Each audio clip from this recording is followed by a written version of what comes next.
The first thing Raymond Holt did every single morning, before coffee, before checking his phone, before saying a word to anyone, was walk to the back corner of his garage and pull a canvas tarp off an old car.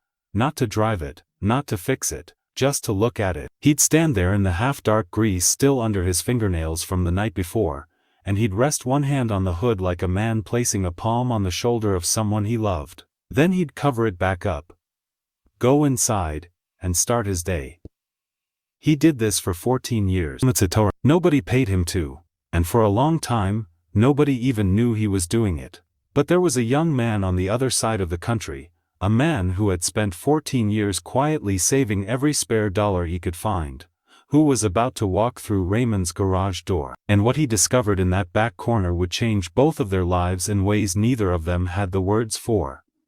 If you believe that loyalty doesn't always announce itself, that the most extraordinary acts of love are sometimes the ones no one ever sees, then please stay with me through this story. And if it moves you, take a moment to like this video and subscribe to Pure Kindness, because today, we're going to talk about what it really means to keep a promise, even one you never made out loud. To understand this story, you have to understand the car. It was a 1969 Ford Mustang Fastback, deep navy blue, the kind of color that looks almost black in shadow and almost purple in sunlight. It had cream leather seats that had cracked just enough to feel lived, a V8 engine that growled like it meant business, and a small dent on the rear left panel that its owner had always refused to fix, because his daughter had put it there, accidentally, or with her bicycle when she was 7 years old, and he never had the heart to erase it. The car belonged to a man named Daniel Warwick. Daniel was a high school shop teacher in a small town called Millhaven, in eastern Tennessee. He was the kind of man people described the same way every time: steady, they'd say, dependable. The kind of man who showed up. For 31 years, he taught teenagers how to use their hands, how to listen to an engine, how to diagnose a problem by sound alone, the way a doctor listens to a heartbeat. He had one son. His name was Marcus. And from the time Marcus was old enough to climb up on a stool and peer over the edge of a workbench, Daniel had been teaching him the same things he taught his students: how to be patient with broken things, how to fix what others had given up on, how to love something enough to put in the work it deserved. The Mustang was the centerpiece of all of that. Every Saturday morning, Daniel and Marcus would work on her together. They'd change the oil, check the belts, polish the chrome until their own faces stared back at them from the bumper. Daniel would tell stories while they worked. About the summer he bought the car for $400 from a man who didn't know what he had, about the road trips he and his wife had taken before Marcus was born, about the way a good machine, treated right, would outlast almost everything else in your life. A car like this, Daniel told Marcus once, wiping his hands on a red shop rag, isn't just a car. It's a record of where you've been. Every mile is in there somewhere. Marcus was 12 years old when his father said that. He didn't fully understand it then. He would. Marcus was 19 when his father got sick. It came on fast, the way some things do. A persistent cough that Daniel dismissed as allergies. Fatigue that he chalked up to long hours at the school. By the time the diagnosis came, stage 3 lung cancer, it had already been living in his body for over a year. The next 18 months were the kind that restructure a person permanently. Marcus watched his father shrink inside clothes that had once fit him perfectly. He watched a man who had never complained about anything in his life learn, slowly and with enormous dignity, how to accept help. He watched his mother hold it together in a way that was almost supernatural, making casseroles and returning phone calls and keeping the house running while her heart was breaking in a way she would not let Marcus see. Daniel kept working as long as he could. He went to school 3 days a week even when he shouldn't have, because he said his students needed continuity, and because the classroom was the place he felt most like himself.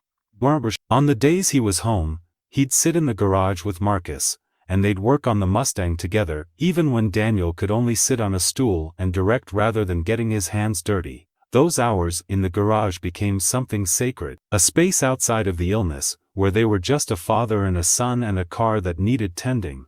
In his final months, Daniel made a decision that gutted Marcus completely. He sold the Mustang. The family's medical bills had stacked up in a way that Daniel found intolerable. He had never been a man who left debt behind, and he wasn't going to start. He had a small amount of savings, a modest life insurance policy, and the Mustang, which by then a collector might pay serious money for if they found the right buyer. He found one, a man from Nashville who had been looking for a first-generation fastback for years. They agreed on a price of $18,000. Daniel shook the man's hand, signed the title over, and watched the car drive away down the street while Marcus stood in the driveway beside him. Marcus didn't say anything, he couldn't. Daniel put his arm around his son's shoulders.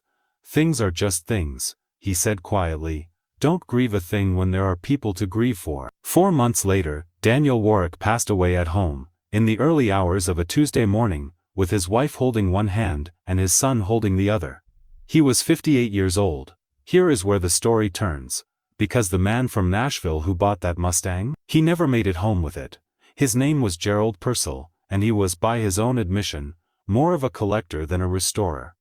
He liked the idea of a '69 fastback in his garage more than he liked the work required to keep one running. About 6 weeks after buying the car from Daniel, he had a change of circumstance, a divorce, a relocation, a sudden need to liquidate, and he sold the Mustang at a regional car auction in Knoxville.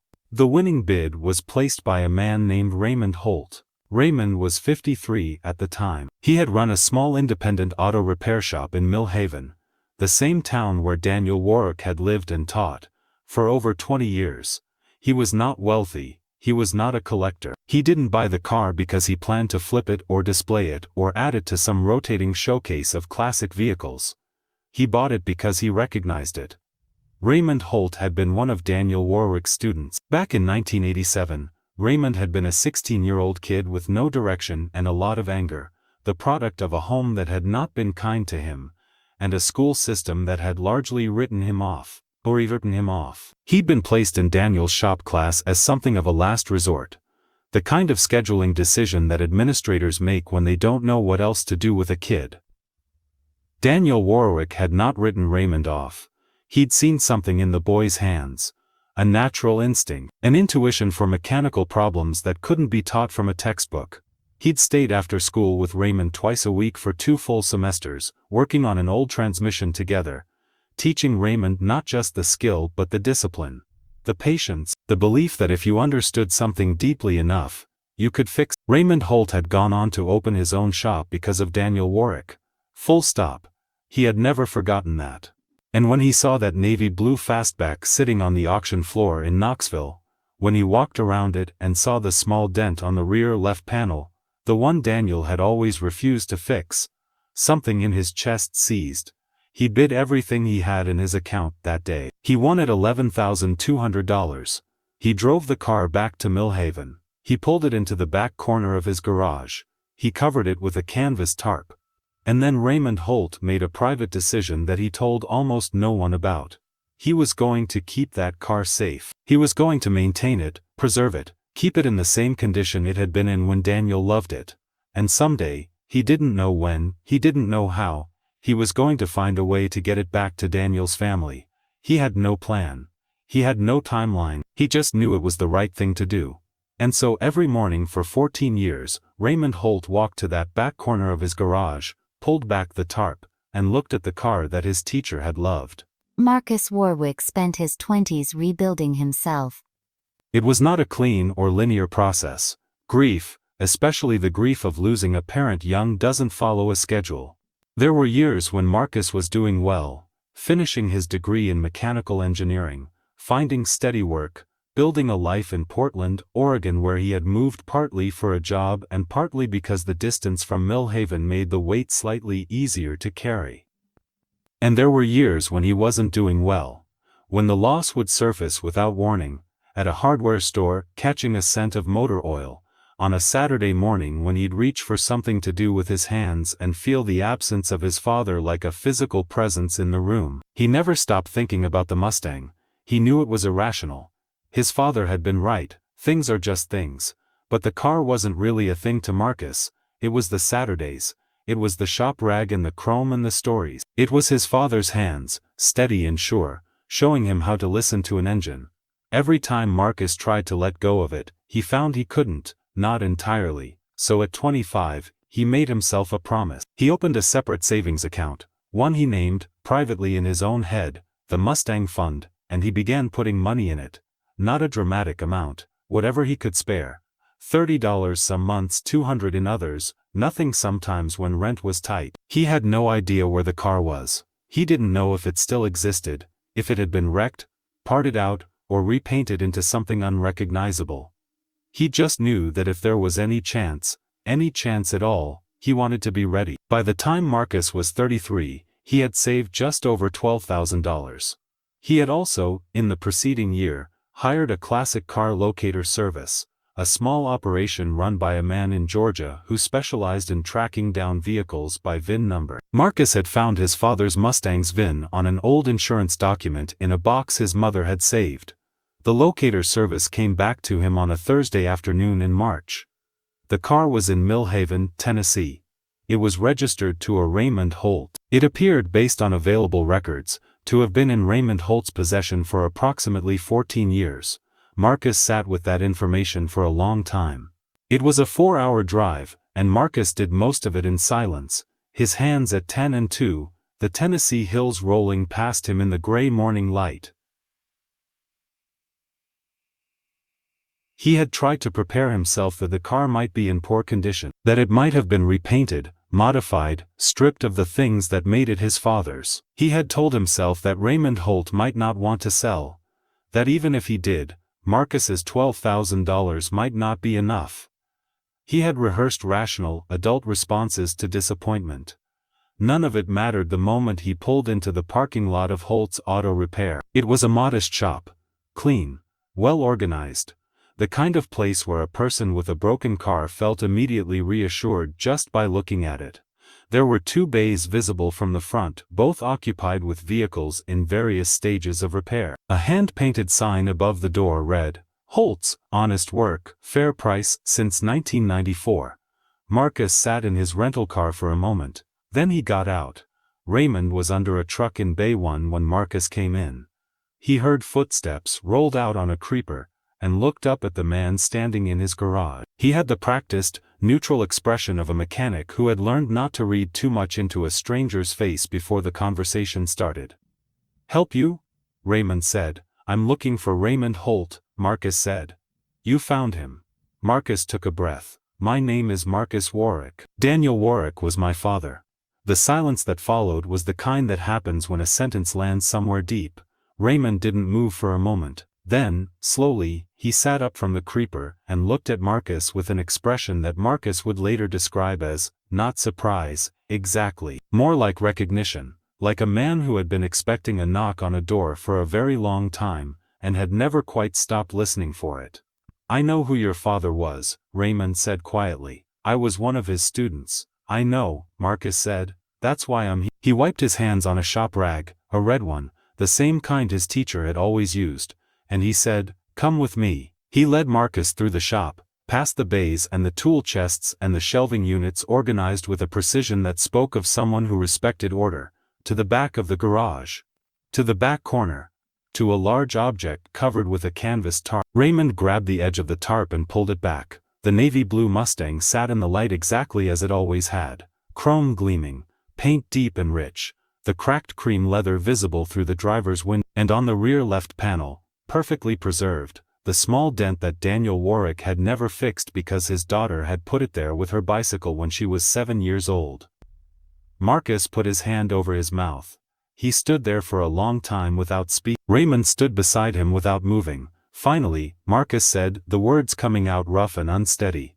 "You kept it." "I kept it," Raymond said. "For 14 years. For 14 years.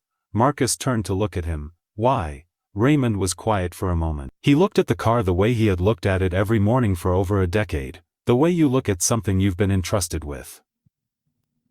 "Your father changed my life," he said. "I was 16 years old and I was headed somewhere very dark, and he pulled me back. I don't think he even knew how much he did. Teachers rarely do." He paused. "When I saw this car at auction, I knew. I couldn't let it disappear. It didn't feel right. This car was his, and I thought someday it should go back to someone who deserved it. His voice cracked on the number.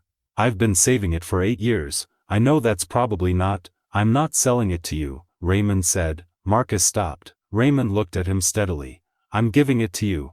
Marcus refused. Of course he did. He was his father's son. He had been raised by a man who shook hands on fair deals and did not accept charity from people who had less than he did. And Raymond Holt, a one-bay independent mechanic in a small Tennessee town, clearly did not have more than Marcus.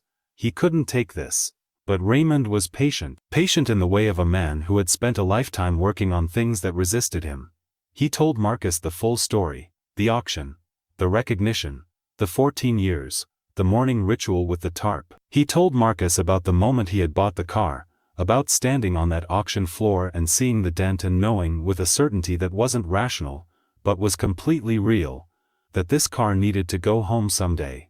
I've thought about what I'd want for it, Raymond said. For a long time I thought maybe money, maybe just enough to cover what I paid. But the longer I kept it, the more I understood. That's not what this is. Your father didn't change my life because he expected something back. He didn't stay late with me twice a week because it was in his job description. He did it because he saw something worth saving. He looked at Marcus. I'm just doing the same thing. Marcus sat with that for a long time. He would have liked you, Marcus finally said. I know, Raymond said simply. He already did. They signed the title over that afternoon at Raymond's kitchen table, witnessed by Raymond's wife, who had known about the car for all 14 years, and had never once complained about the space it took up in the shop, or the quiet devotion her husband gave it every morning before coffee. Marcus asked her what she thought about all of it. She smiled. I married a man who learned what loyalty means from a good teacher, she said. What's there to complain about? Marcus drove the Mustang back to Knoxville that evening. He had arranged for a transport company to take it to Portland. He wasn't ready to drive it cross-country alone just yet, and he knew that when he did make that drive someday, he wanted to do it right. He wanted it to mean something. He was already thinking about who he'd want in the passenger seat. But that first evening he drove it through Millhaven, down the main street, past the high school where his father had spent 31 years, past the house where he had grown up, past the driveway where, once a navy blue fastback had sat on a Saturday morning, while a man and a boy leaned over an engine together, hands covered in grease, the radio playing something from another decade. He pulled over once. He put the car in park. He sat in the cream leather seat, in the early dark, and he put both hands on the steering wheel. And he listened. You could hear it if you were quiet enough. The record of all the miles, the Saturdays, the stories. His father's voice, steady and patient, telling him that a good machine, treated right, would outlast almost everything else in your life. He sat there until he was ready. Then he put the car in drive. Daniel Warwick never knew that the car he sold to save his family would find its way back to his son. Raymond Holt never expected a thank you. He had kept that car for 14 years in the quiet way that some people carry their most important debts. Privately, faithfully, without need of acknowledgement. Marcus Warwick spent 8 years saving money for something he wasn't even sure still existed. Because some things are worth holding on to even when reason tells you to let go. 3 people. And a lesson that Daniel Warwick had been teaching his whole life without ever writing it on a board. Sometimes the most powerful thing you can give someone isn't a gift. It's the proof that they were worth remembering. If this story stayed with you, please take a moment to like this video, and share it with someone who needs to hear it today. And subscribe to Pure Kindness, because stories like this one don't get told often enough, and they should. Tell us in the comments, has someone ever done something for you in secret? Something you only found out about years later? We'd love to hear it. We'll see you in the next one.